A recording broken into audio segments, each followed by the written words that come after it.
Welcome to Never a Truer Word, where we look at the words that people choose to use to see if they're telling the truth, the whole truth, and nothing but the truth. And in this episode, we're going to look at the phone call, the 911 call that followed the stabbing and death of Robert Wone. I love looking at 911 calls, at emergency calls, for a couple of reasons. There's a sense of immediacy to them. So normally they happen very soon after the incident has taken place. So the recall in them is very good. Sometimes they happen when it's the right time for the person to call, if there's some deception involved. And the other thing I really like about 911 calls is their high stress situations. And when there's high stress, then there's a chance of things leaking out, because I've called 911 or 999 in this country before, and even though I'm just reporting something I've seen or something I've witnessed, I feel stressful when I'm on those calls. So we will see that stress, and when people are under stress, that's when their words can leak information to us.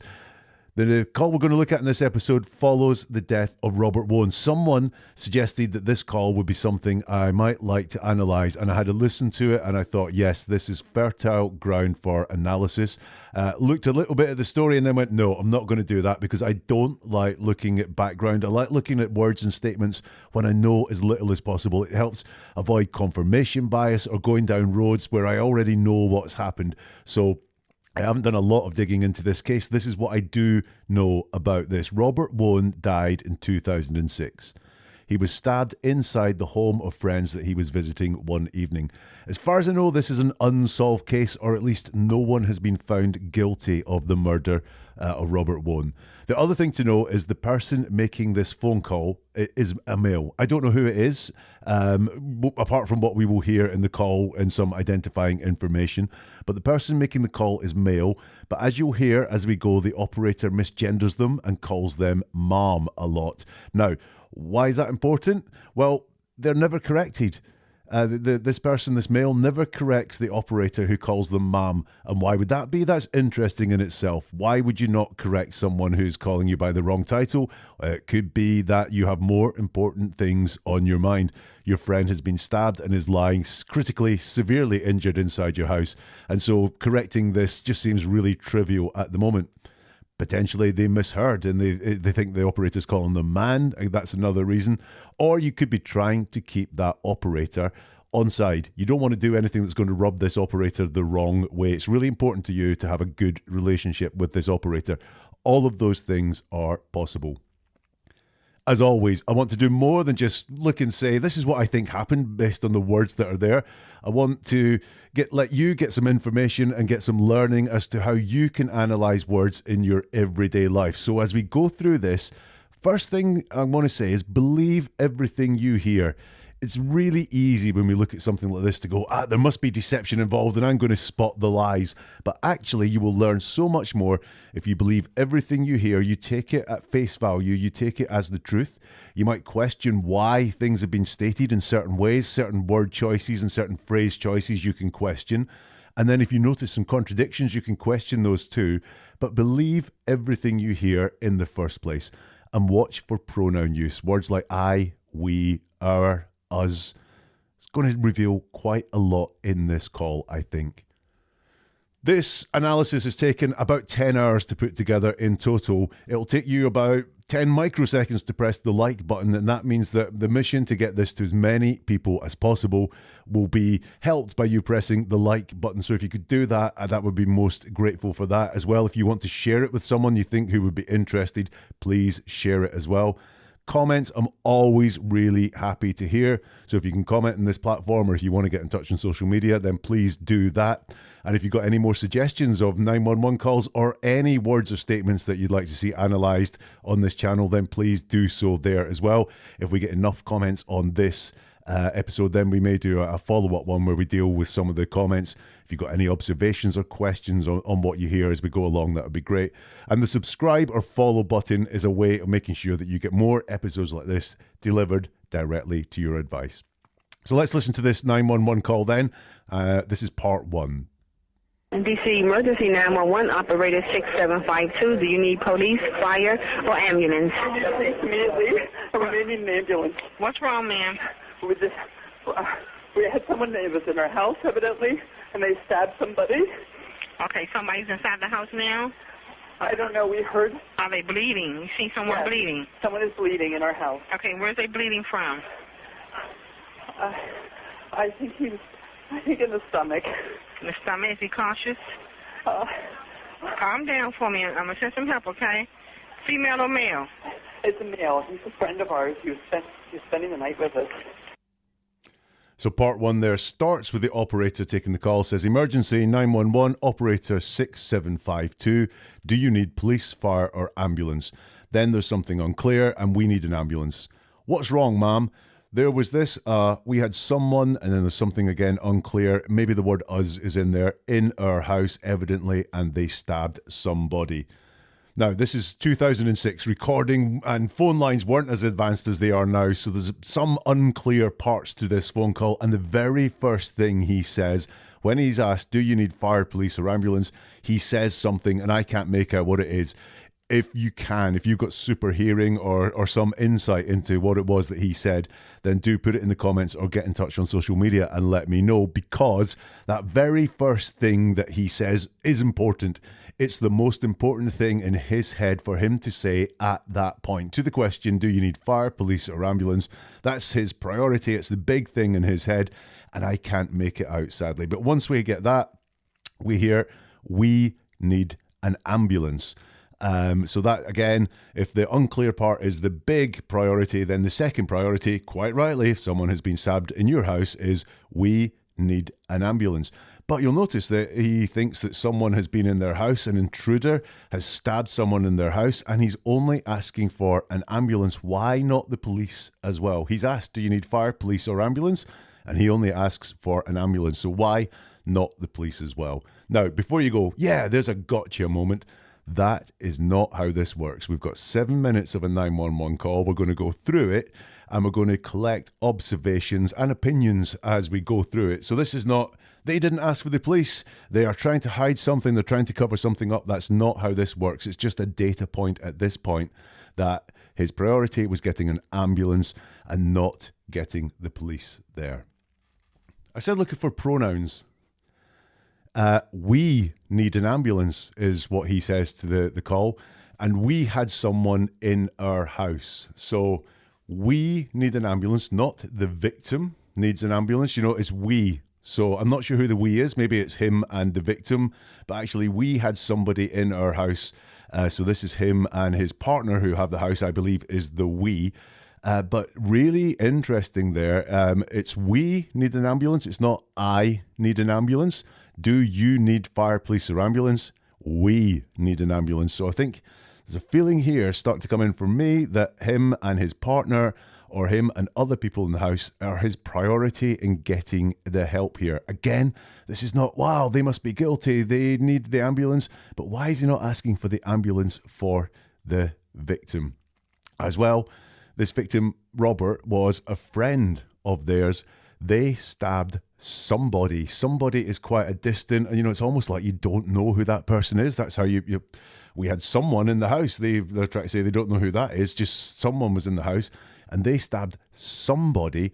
There's distancing there. Does he not feel a connection with this friend that's been stabbed for some reason, or was it not really his friend? Was it a friend of someone else in the house? I don't know. But they've referred to Robert, who he's going to say is his friend. They've referred to Robert as just somebody. This is going to become important later on. You'll notice that the intruder that they talk about, the person that did this stabbing, is referred to, or their location is referred to in the past tense. There was this, we had somebody in our house, evidently. So, yeah, that's in the past tense. As if they're, in the words there, they're no longer in the house. We had someone in the house means that they're no longer in the house. There was this person or whatever it is they're going to say before they change their mind. So the person was in the house, past tense, and evidently there's no certainty. That was in our house, evidently. There's no certainty in the words there that someone really was in the house. It's not stated factually. It's stated evidently. The operator asks, okay, somebody is inside the house now. And the reply is, I don't know. We heard, and they get cut off. Are they bleeding? Yes, somebody is bleeding in our house. Now, is somebody inside the house now? Now, he thinks here that we're talking about the attacker, I guess, because they know that Robert is inside the house, having been attacked, having been stabbed and bleeding. So I don't know, must be them thinking about the attacker. I don't know is a really reliable form of answering a question. One that can be answered yes or no. So is somebody inside the house now? You've got some possibilities. Yes, somebody is inside the house now. No, that person is not inside the house now. I don't know. Truthful people really don't mind saying, I don't know. They just know the truth. They know what they know. And if they don't know something, truthful people in general don't mind saying, I don't know. Liars don't like that vagueness, don't like the vagueness of I don't know. So I don't know is interesting that he's used that. Then, does he start telling a story here? We heard, and he does get cut off, but it feels to me like he's going to start explaining things. He wasn't asked what they heard. He's just going to start saying what they heard. And quite often in 911 calls with some deception in them, the person making the call is going to want to start telling a story that's going to be the story they tell about events all the time. And so it's really important for them to get that story out. So when they're not asked a question that leads to an element of the story, they still feel like they should be forcing that story in there in case they don't get a chance, in case a question doesn't come that gives them the chance to tell that story. And I wonder if that's what's happening here. We heard, you're not asked, what did you hear? But you're saying, we heard. Again, he's talking from not his point of view. He's saying what we heard. So he's saying what him and someone else heard. Why is he not just talking about his own experience? Why is he talking about the experience of more him? Because he is part of we, but the experience of him and someone else. But look, the operator wasn't asking about the attacker because they said, is somebody inside the house now? Are they bleeding? So they were talking about the victim. They were talking about Robert. So they have been asked the question, somebody, and they have assumed, they have prioritized answering about the attacker and not the victim, which, you know, they wanted an ambulance because this guy is in a bad way. They are bleeding in the house. But instead of assuming this was a question about the victim, the priority for them, so the person they assumed that was being spoken about, is this intruder and this attacker. The priority is the attacker. That is very interesting. That's a data point to remember. And once more, Robert Wone, their friend, is referred to as someone. Yes, someone is bleeding in our house. Now, those could be words. If you went into a room in your house just now and saw someone you'd never seen before bleeding in that room, that's how you'd talk about them. Yes, someone is bleeding inside our house. Very distant, very remote. Not he is bleeding inside our house or our friend is bleeding inside our house. This is very distant and very remote. Someone is bleeding inside our house. And once again, bit of a joint pronoun, our house. So this is really coming from more than one person, all this speech. We heard this. Someone is bleeding in our house. The operator asks, okay, where are they bleeding from? And the reply is, I think it's the stomach. The operator asks, the stomach, is he conscious? And the reply is, the operator says, calm down for me, ma'am. I'm going to send some help, okay? Female or a male? And the reply is, it's a male. He's a friend of ours. He was spending the night with us. The first thing I noticed here is the stutter. So where are they bleeding from? I think it's the stomach. Stutters usually come with stress. So why is this question stressed here? A couple of reasons. Someone's bleeding in your house. That is a stressful situation. But it also could be, am I going to say the right thing here? Am I going to use the right words that match my story? I need some thinking time, or I'm a bit stressed about it, so I'm going to stutter. I'm going to just check what it is that I am saying here, and so I'm going to stutter until I get the words out. He moves away from talking about we and us in the answer to that. He says, I think he's, I think it's the stomach. So he's moved from talking about what we heard and things happening in our house, and he's talking from his own point of view here. He's taking ownership of it. Now, that can be another reason why people stutter. It's a big thing to own words and put yourself in there. Where are they bleeding from? The stomach would not be putting himself in there at all, but he has put himself in. I think it's the stomach.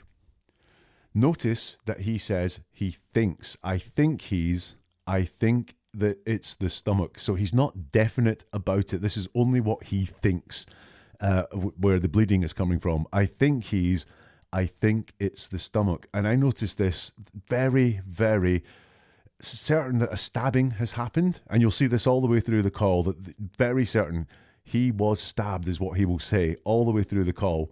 But here, when it's about the condition of the victim, there's vagueness. I think it's the stomach. Again, a question about the victim is asked next. The stomach, is he conscious? And the reply is, And now, I really don't know what happened in that house, but I don't think that's a hard question to answer. Is he conscious? Yes, he's conscious. No, he's not conscious. Or I don't know. Instead, we get, as an answer. Why is there no straightforward answer to that question about the condition of Robert Wone at that time? Why is it Why is it not yes, he's conscious, or no, he's not conscious? The operator then goes on to ask about the gender, so female or a male, and he says it's a male. Now that was interesting for me. It's, again, somebody, this distance there, and it's a male. That's how you talk about, like a stray dog or something like that. It's a male, not he's a male or anything like that. No, it's a male. Very interesting. And you notice the question is female or male, and the answer, it's a male. Now that does answer female or male, and then goes on to say more that he wasn't asked for. So is this, again, that storytelling? When someone's asked a question and they give words that are more than satisfy answering the question, there is a reason for that. And what is his reason for wanting to say more than just what he's been asked? Potentially to get a story out there. He's a friend of ours. He was spending the night with us. You'll see there, again, he's gone from talking about himself, I think it's the stomach, to he's a friend of ours. He was spending the night with us. So again, he's gone back to telling this story from more than one point of view. And I was really intrigued by the use of the phrase, he was spending the night with us. That's quite an intimate phrase, spending the night with us. Do you want to spend the night with me? Very intimate form of wording. It wasn't he was visiting us, he was over playing cards, or he was over for a drink, or he was spending the night with us. It's quite an intimate form of words there. Let's have the second segment of the 911 call. Okay, and who was the person that stabbed him? Do you know? Is he conscious? We need an ambulance. Ma'am, listen to me. He's not conscious. He's not conscious at all. No. We need someone right now. Is he breathing? Listen to me. Calm down. I'm going to help you, okay? Is he breathing? I'm upstairs, and he's downstairs. I don't know. Okay, who's downstairs with him? My partner is downstairs with him right now. He told me to go upstairs and call the police immediately. I just went to the stairs. And okay, who's the person? Okay, I'm sending paramedics and the police. Okay, who's the person that stabbed him? I don't know. We think it's somebody with an intruder in the house. We heard the chime at the door. And it's 15, ma'am, calm down. 1509 Swan Street, Northwest. Am I correct? Yes, it is. The person that stabbed him, is he still in the home? I don't know.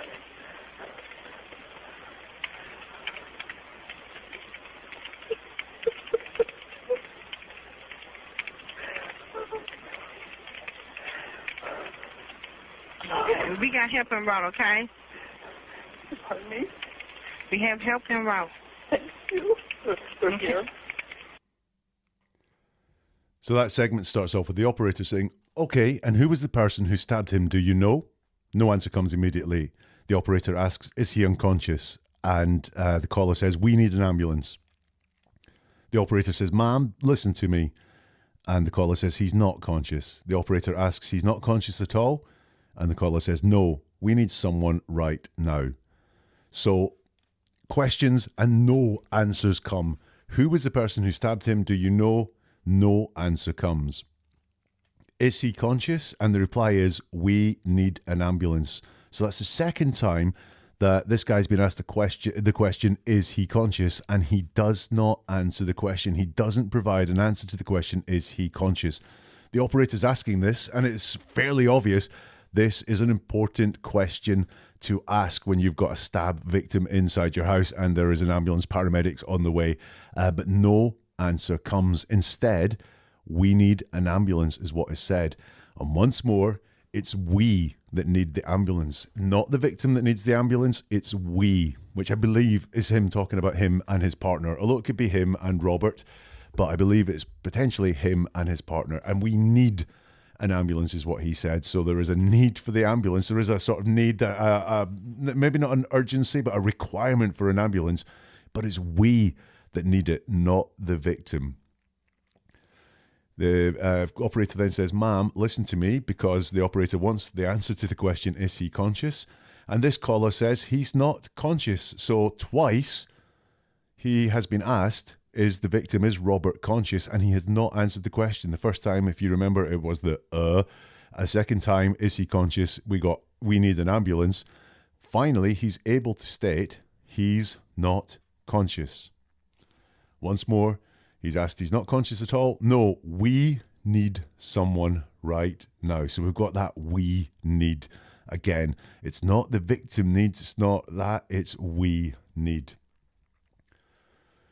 The operator then says, is he breathing? And no reply comes.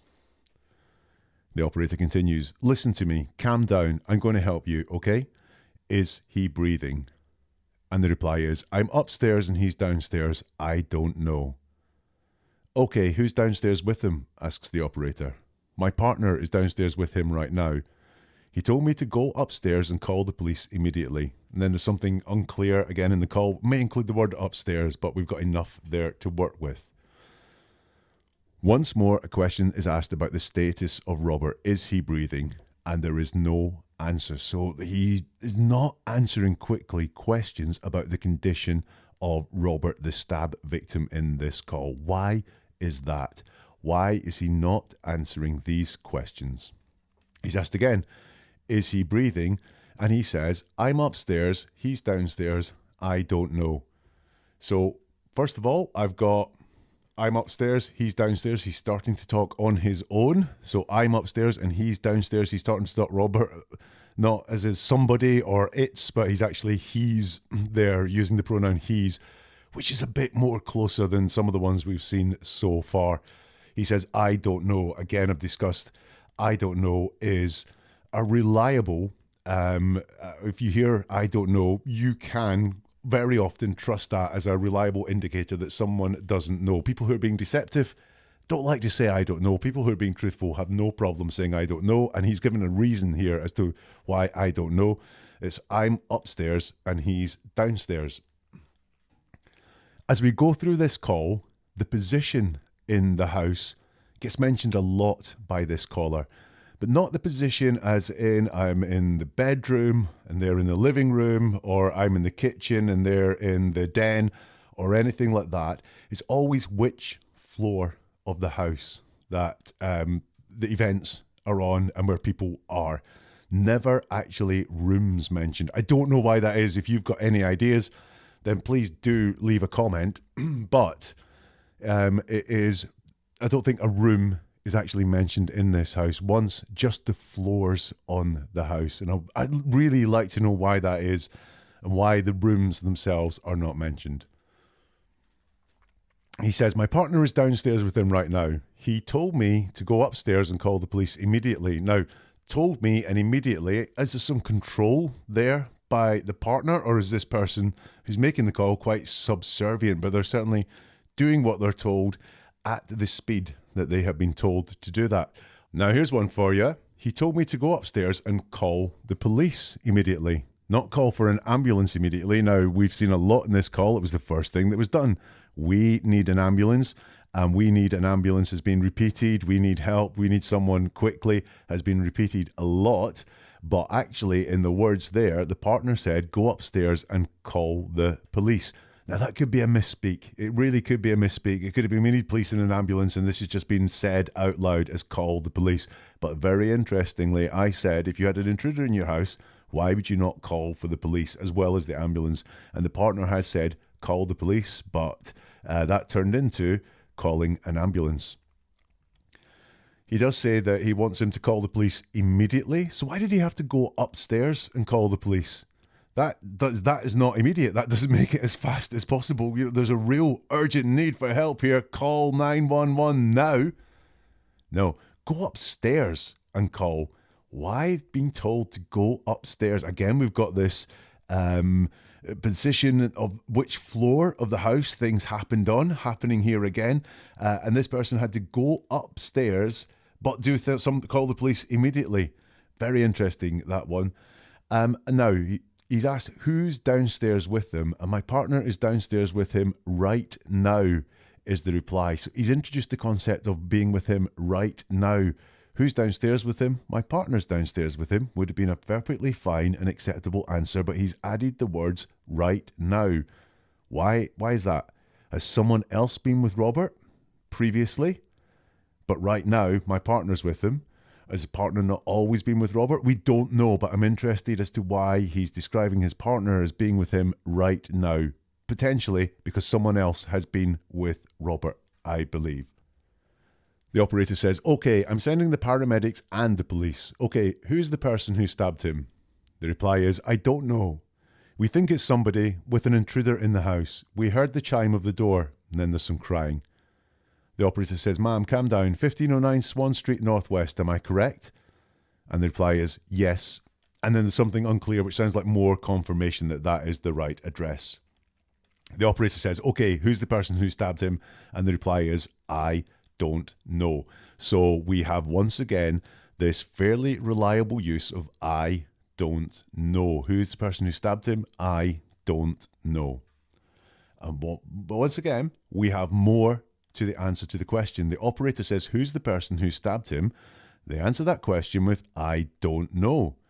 And then we think it's somebody, an intruder in the house. That answers the question. That deals with who's the person who stabbed him. And then we have more that wasn't asked for. We had what he heard, or what we heard. We heard the chime of the door. Well, again, I get this feeling that they are answering the question and then they're using the opportunity of the question to get some storytelling out there, which is why instead of just saying, I don't know, we think it's an intruder, then there is talk of the chime of the door. Once again, look at the vagueness. We think it's somebody with an intruder in the house. So we have no certainty. They're not talking with certainty. They're not saying it was an intruder in the house. We think there was an intruder in the house. So there's no certainty. When they talk about this intruder, it's just we think that it was somebody with an intruder in the house. And they're not really clear why they think it's an intruder. Think of some of the signs that there's been an intruder in your house. Signs of a forced entry. The fact that you were the only person in the house, but something has happened in the house. Or there is, you knew what all the people in the house were doing. So if you and your partner were in the bedroom and something happened downstairs, but you were the only two people in the house, then you must know there was an intruder. But we're not really clear on why they think it was an intruder in the house. Once more, this is a story coming from two people's point of view. We think it's somebody with an intruder in the house. We heard the chime of the door. So I'm starting to think, have two people colluded here to say, right, what's the story that we're going to tell? Right, so we did this, we did that, we did this, we did that. Right.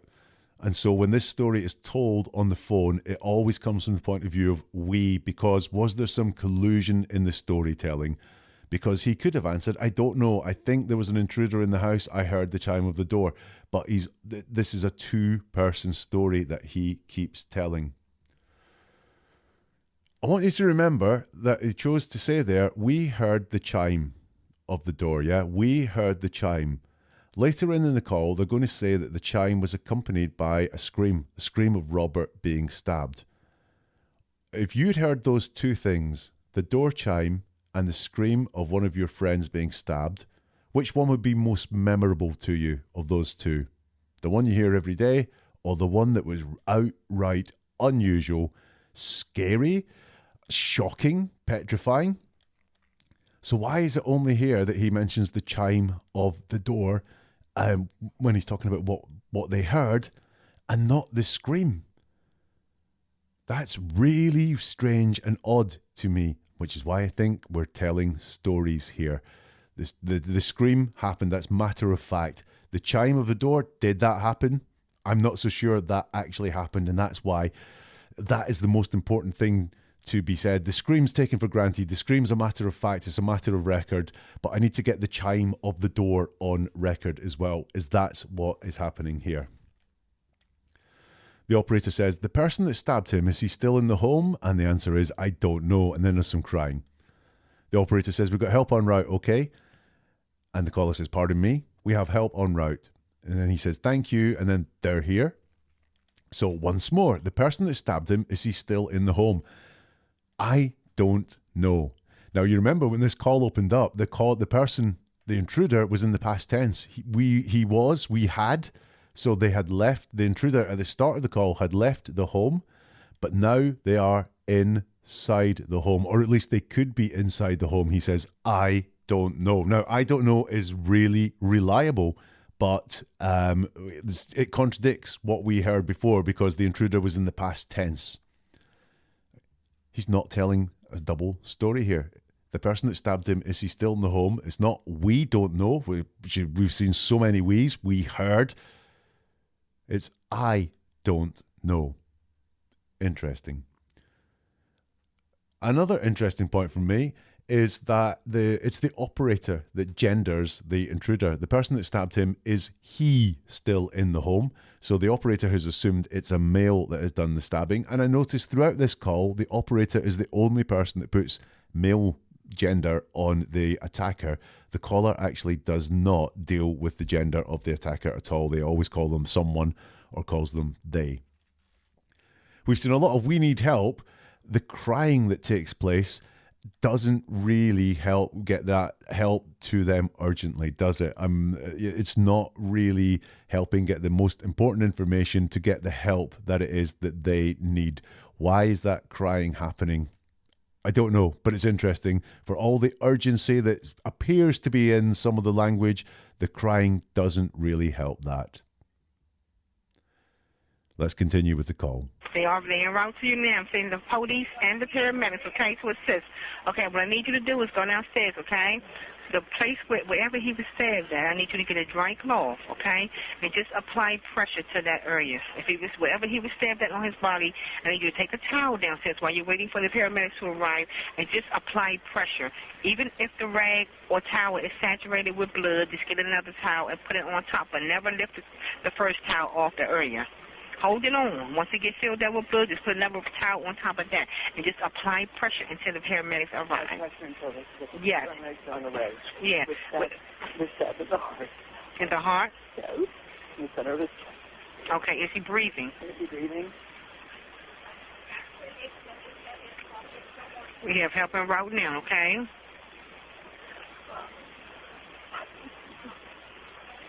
You don't know who it was? No idea. So don't touch this. Okay, is he breathing? He's breathing, but he needs help now. Okay, we have help en route, ma'am, okay? We do have help en route. Okay, just go down there and try to tell your husband or your the other half to just try to keep him calm and talk to him, okay? Keep him calm and talk to him until someone gets there. Okay. And at the same time, get a dry cloth and just hold it right there in the area. My partner's holding the holding it on him. Okay, and once it gets saturated with blood, tell him get another one. Go get another towel so you can apply it on top of that one once it gets filled up with blood. Okay, we need you to apply pressure on that area. He is applying pressure right now. So this starts with the operator giving quite a lot of complex information about what should be done to help Robert, about getting towels and applying it and how to apply pressure and not to take the towel off. And what I noticed is that this guy calling, he doesn't really engage with any of these instructions. We'll see that earlier he has missed some questions, potentially because he's not listening, he's not giving it full attention. He's asked for clarification sometimes on some questions. He's given quite a lot of complex information a couple of times, and he doesn't really engage at all with the operator on what it is that needs to be done to help keep Robert in as best a condition as possible before the paramedics arrive.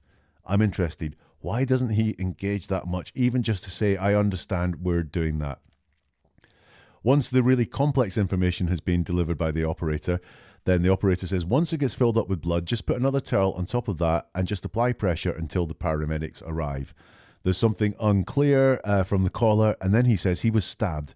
He was stabbed in the heart. The operator says, in the heart? There's something unclear, and then it's in the center of his chest. The operator says, okay, is he breathing? And the caller asks, is he breathing? I presume to his partner who is near the body, but we don't know. We have help en route now, says the operator. Okay.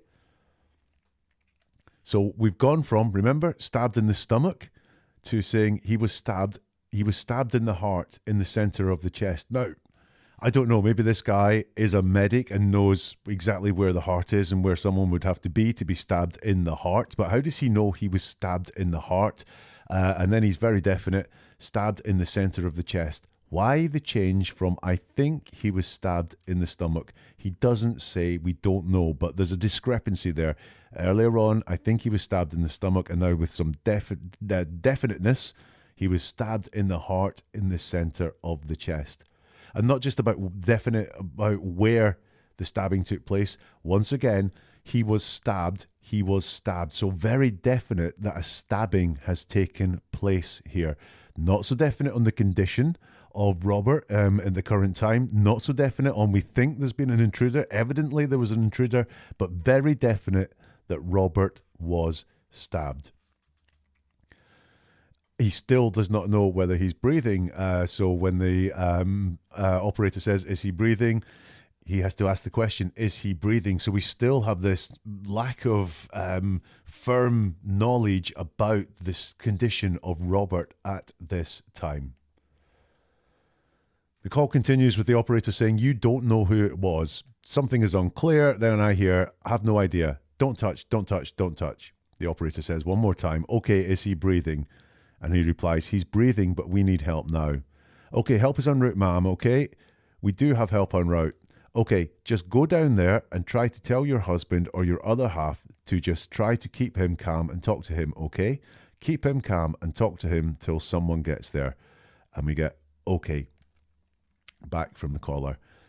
Now, I've said previously we've had lots of I don't knows as answers to questions, and I don't knows are very believable. They are a hallmark of a truthful person, and having no idea is the opposite to that. We often have an idea about what's happened.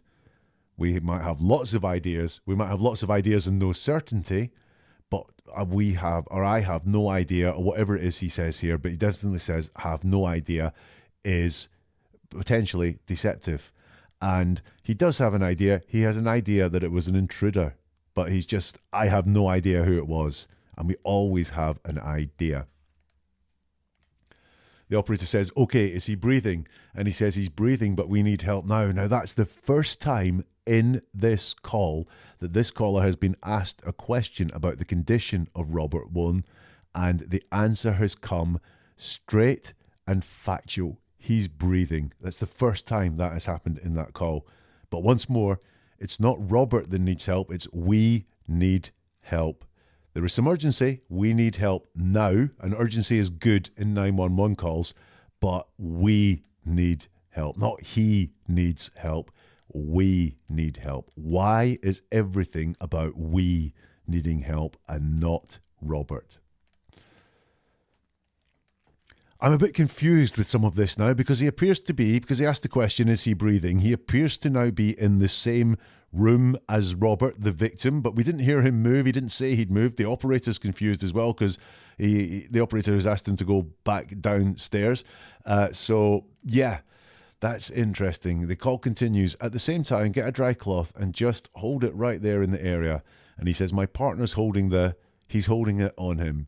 The operator says, okay, once it gets saturated with blood, get another one. Go and get another towel that you can apply on top of that one. Once it gets filled up with blood, you need to apply pressure on the area. And the caller says, he is applying pressure right now. Now, we heard very complex instructions on what to do with the towel and the affected area. And he's saying, my partner's applying pressure right now. But did you hear him tell his partner what to do?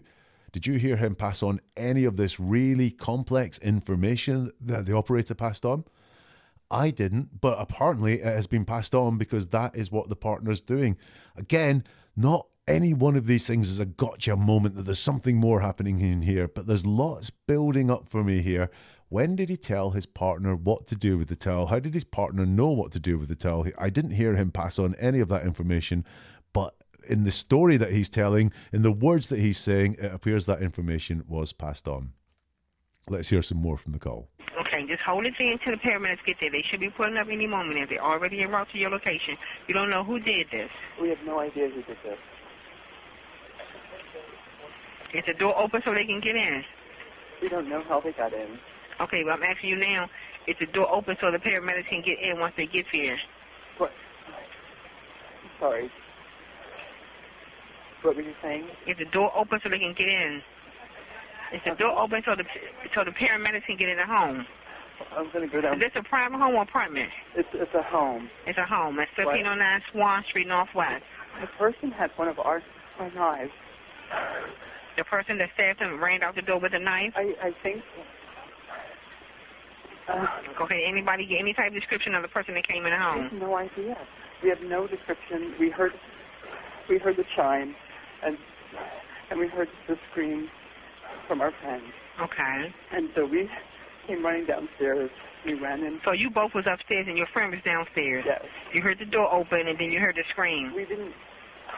I didn't hear the door open until after the scream, and then we ran down the stairs and we heard, we have an alarm, and so the chime went off.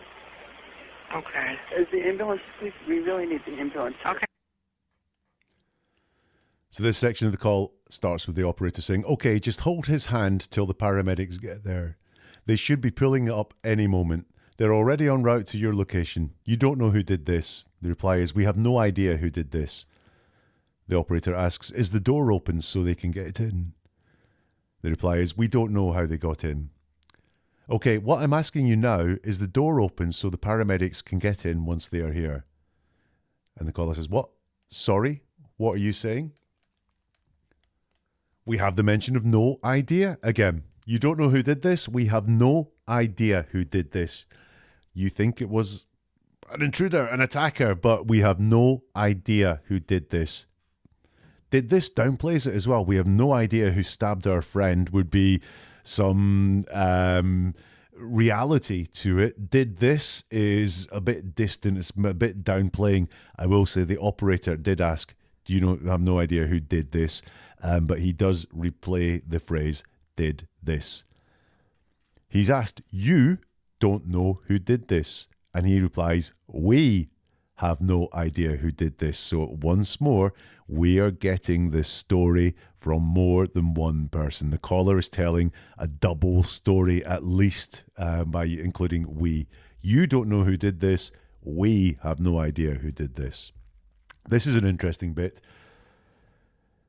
It's quite a clear question that the operator asks. Is, the current tense, is the door open so they can get in? Is the door open so they can get in? And the reply comes in the past tense. We don't know how they got in. So the operator becomes very clear, and is very clear in the question actually, because she's saying that the paramedics are going to be there any moment. Is the door open so they can get in? And the reply is past tense. We don't know how they got in. Yeah? That's the second time that the operator has asked a question and he has mistaken the premise of the question and assumed or given an answer about the attacker. It's the second time he's assumed the question was about the attacker. The priority in his mind is this attacker, and we don't know how they got in. Rather than the victim, rather than help, the priority has been this attacker. The operator then says, I'm asking you, is the door open so the paramedics can get in once they are there? Sorry, what are you saying? That feels to me like playing for time. Potentially is playing for time. I don't know what the perfect answer is to this. I don't know what the answer is that matches the story that I'm trying to tell here. I realize I made a bit of a mistake by talking about how the attacker got in when actually we were trying to talk about how the paramedics are going to get in. I need to gather my thoughts, and I'm not entirely sure how to answer this question with the perfect words for this right now. So I'm going to say, sorry, what are you saying? So the operator clarifies, is the door open so they can get in? Is the door open so the paramedics can get in the home? He says, I'm going to go downstairs, and it trails off. And the operator says, is this a private home or an apartment? The reply is, it's a home. We've got him operating on his own for once. It's not we're going to go downstairs, it's I'm going to go downstairs. So he can talk for himself and he can say what he's going to do. But again, the pronouns are going to reveal quite a lot in this call. So here, I'm going to go downstairs. He is going to go downstairs. And I want you to notice he's going to go downstairs.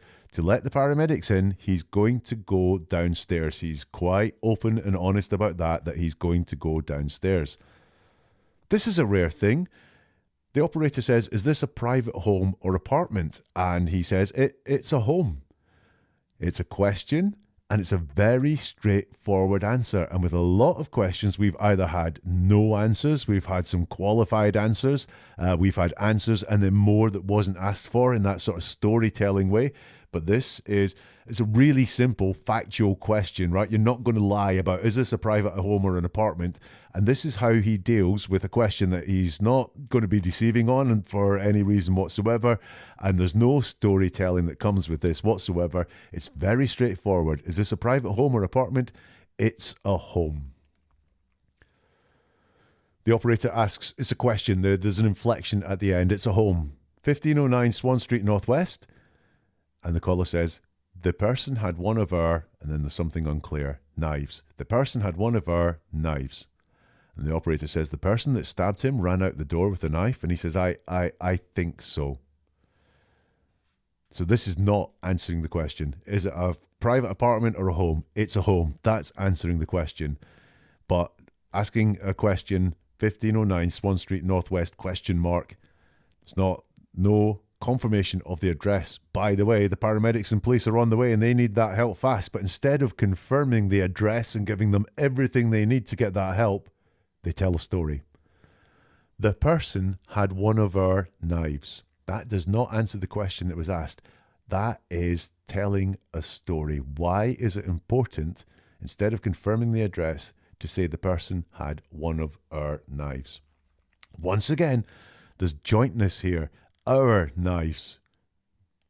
The story is coming from two people. This is why I think there's a real possibility that a story was concocted before this 911 call. Here's the plan. Here's what we're going to say happened. Right, have we got everything straight? Okay, let's call 911. We both know we were both in the same place. We both experienced the same things. We've got to stick together and tell the same story. When we're asked, the person had one of our knives. And think of all the ways there are to describe a knife in your house.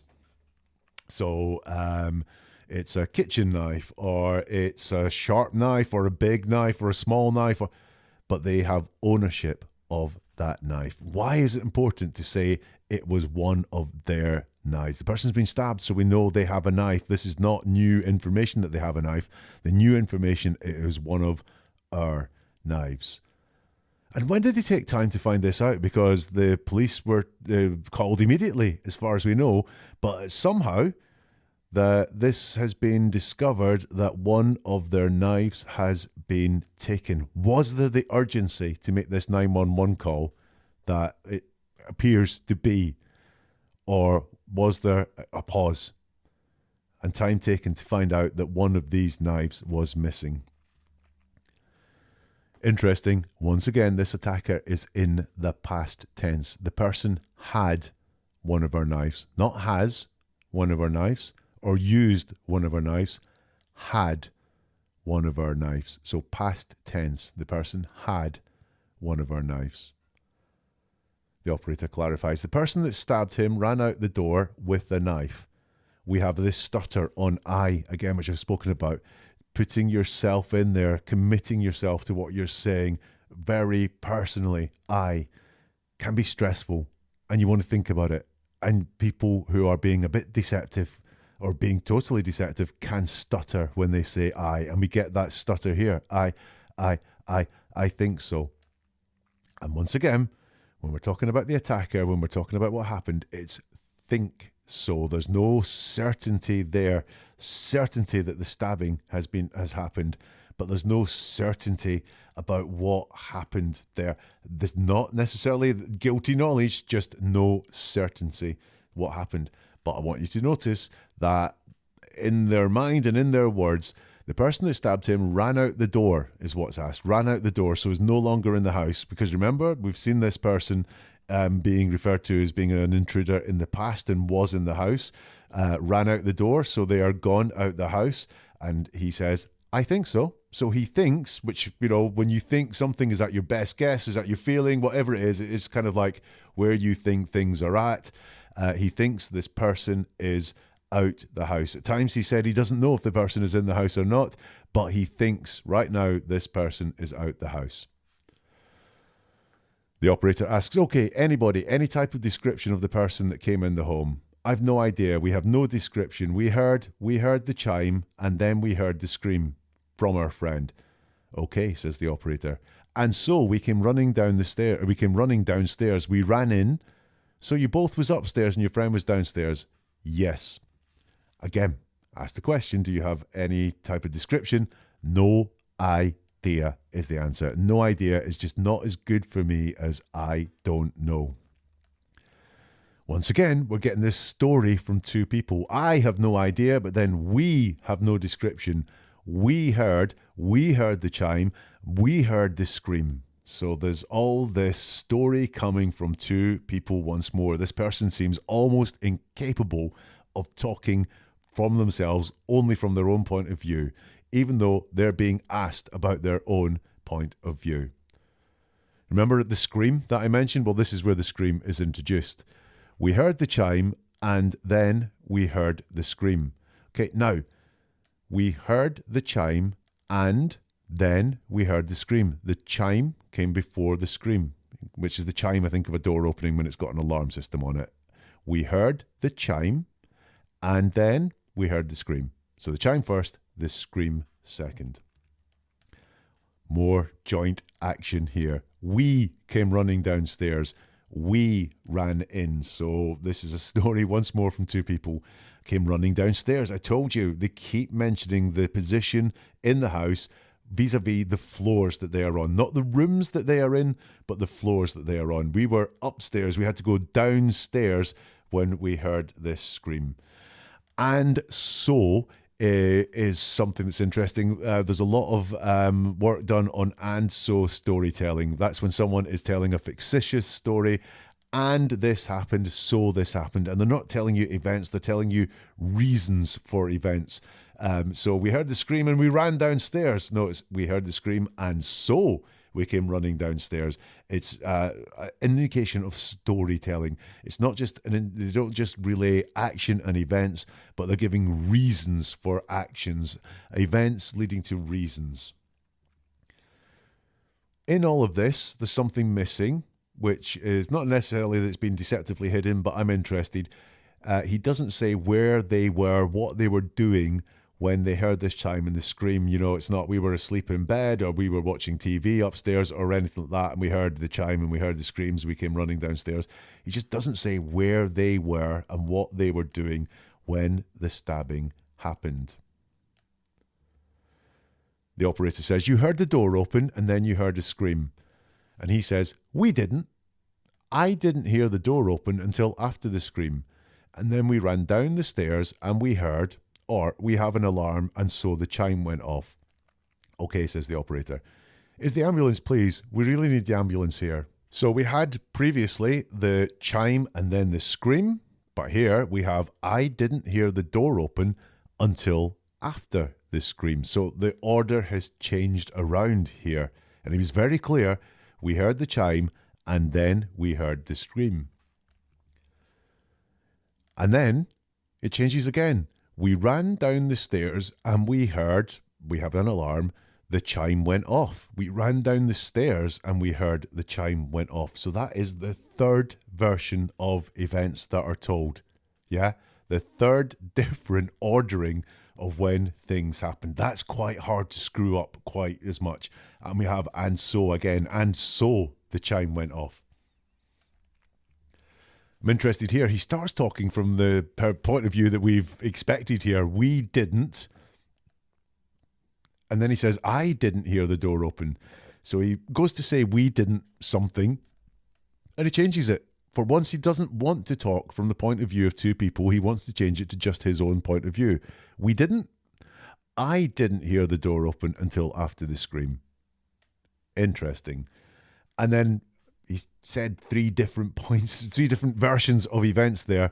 And he says, is the ambulance, please? We really need the ambulance. Notice he says, we really need the ambulance. Once more, we really need the ambulance. Not the victim, not Robert really needs the ambulance, but we really need the ambulance. But I think this is a distraction. I think he realizes I've screwed up here. I've said the chime went off and then there was a scream.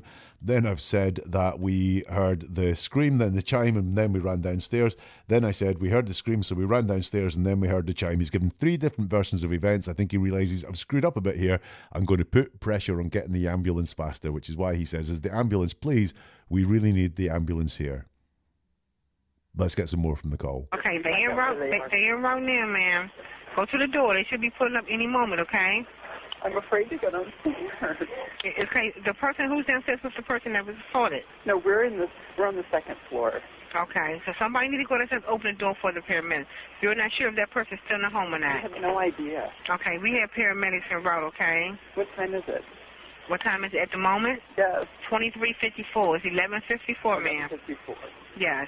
I mean, I'll stay on the line with you. I will stay on the line until somebody gets here, okay? I won't hang up. we need them right now. I'm not hanging up, but we need help now. Okay, they en route, ma'am. They are en route.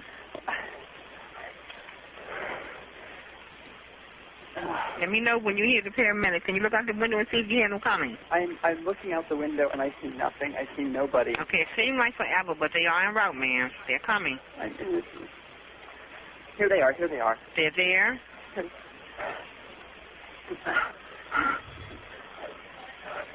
I'm going downstairs. Okay. I'll stay on the line with you till you open the door for the paramedics, okay? So after the caller asking for the urgency to be speeded up and getting the ambulance, the operator says, okay, they're on route now, ma'am. Go to the door. They should be pulling up any moment, okay? And the caller says, I'm afraid to go downstairs. The operator says, okay, the person who's downstairs is the person that was assaulted. And he says, no, we're on the second floor. So he's told to go to the door to get the paramedics, and he says, I'm afraid to go downstairs. Now, earlier, he had volunteered to go downstairs. When the operator had asked, is the door open? He said, I'm going to go downstairs. But all of a sudden, he's afraid to go downstairs. Why? And he doesn't say why he's afraid to go downstairs. He has alluded at times that he thinks the person that stabbed Robert is still in the house. At other times, he said that he thinks this person has ran away and this person was in the house. But here he is afraid to go downstairs. And he talks from his own point of view there. I'm afraid to go downstairs. So this is not the we, this is the I'm. The operator gets confused. I'm guessing this is a townhouse with not a first floor, second floor, but first, second, maybe third floor. And once again, we're in which floor of the house are people on? Which floor of the house people are on, not which room people are on. And you'll notice here, he says, no, we're in the, and then stops and says, we're on the second floor. It's as if he's about to say, we're in the lounge, we're in the kitchen, we're in the basement, whatever it is, we're going to name a room, and he stops. He was going to say, we're in the, but he stops and changes it, we're on the second floor. I think which floor of the house he was on, or potentially which floor of the house people were on when the stabbing occurred, I think is a very sensitive point to this caller. The operator says, okay, so somebody needs to go open the door for the paramedics. You're not sure if that person's still in the home or not? And he says, we have no idea. What we got here, we've got repetition once more of no idea. You're not sure if the person's in the house or not? I don't know. Or I think they may be. But no, we have no idea. You have ideas. They're in the house. They're not in the house. You've said before, they've left the house. In your words, this person was in the house past tense. And he's asked, you're not sure if that person's in the house. So this is a personal question. You're not sure if that person's still in the house. And once more, he answers for more than himself. We have no idea. We then have this bit. Okay, we have the paramedics en route, okay, says the operator. And the caller says, what time is it? The operator asks, what time is it at the moment? Yes. 23:54, that's 11:54, ma'am. 11:54? Yes. Why? Why did he ask what time it was? I was going to say I have no idea, but that would be deceptive. I have ideas. Is this to have the time stamped in this call in some way? Is this to ask a question to take the heat because he was being asked questions about the intruder? And we don't like telling lies. We don't like telling stories. We'd rather talk about things that are factual, safe ground, like what time is it? You know, when you've got nothing to talk to someone about, the weather, the time, what did you watch on TV? Those sorts of things are safe ground, easy for us to talk about. Is that what's going on here? I don't know. If you've got any better ideas as to why he suddenly asks in the middle of this real urgent call what the time is, put them in the comments or get in touch on social media. I've no idea. Like I say, that means I've got some ideas about why they would ask what time it is. The operator says, I'll stay on the line with you. I'll stay on the line until somebody gets there, okay? I won't hang up. The caller says, we need them right now. I'm not hanging up, but we need help now. Okay, they're en route, ma'am. They are en route. There's some breathing and an We see here, we need them right now. We need help now. So not one plea for help for the victim that I've heard so far in this call, but pleas for we, which I believe is him and his partner. Why do they need help more than the victim needs help? But there is a sense of urgency. We need them right now. We need help now.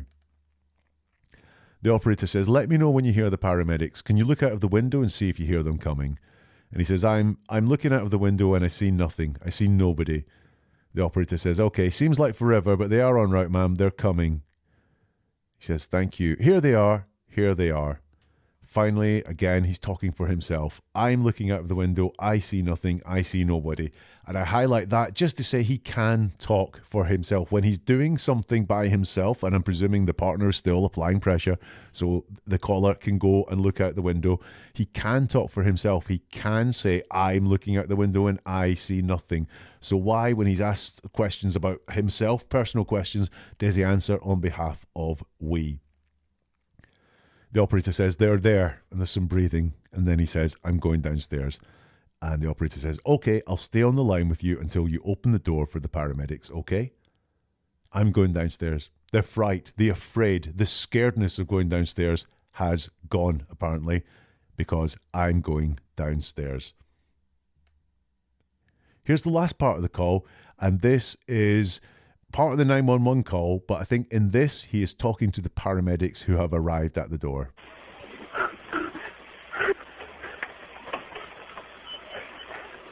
Help us. We have someone was stabbed. They're on our second floor.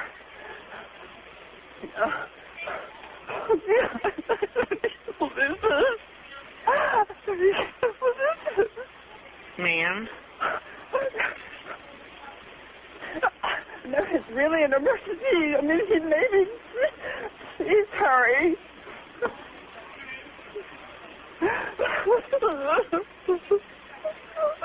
Ma'am, it's going to be okay.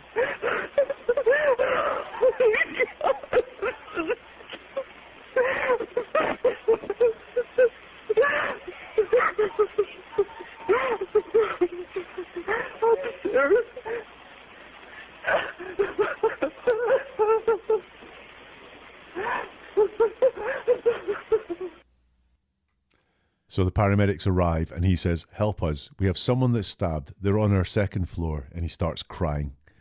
He's saying to himself, what is this? What is this? The operator says, ma'am. And he says, oh God, no, it's really an emergency.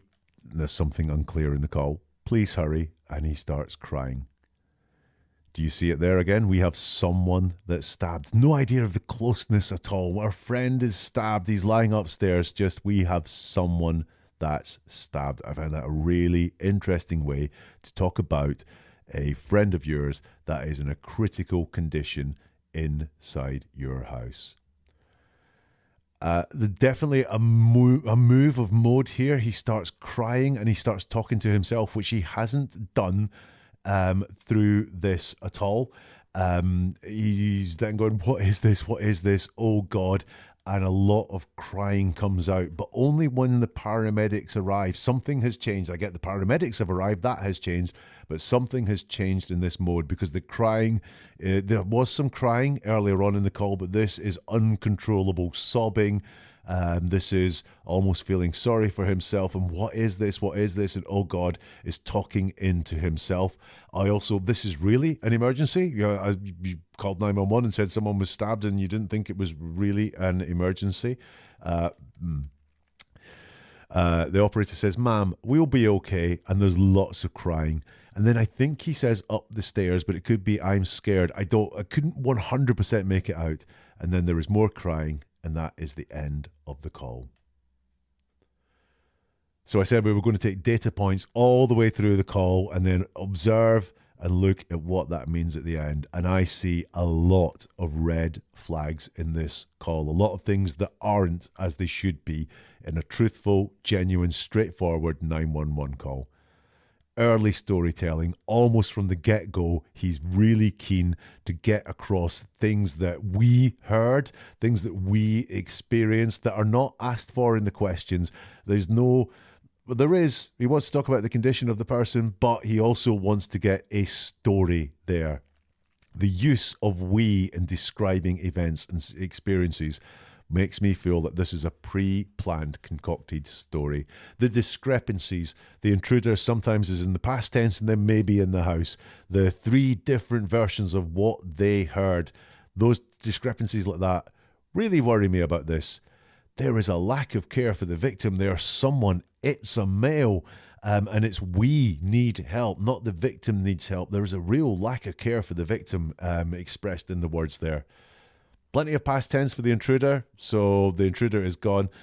And look, when you go through the call, the caller is very certain that Robert has been stabbed, that there has been a stabbing. He never says, I think he's been stabbed or I presume he's been stabbed. It's always he's been stabbed.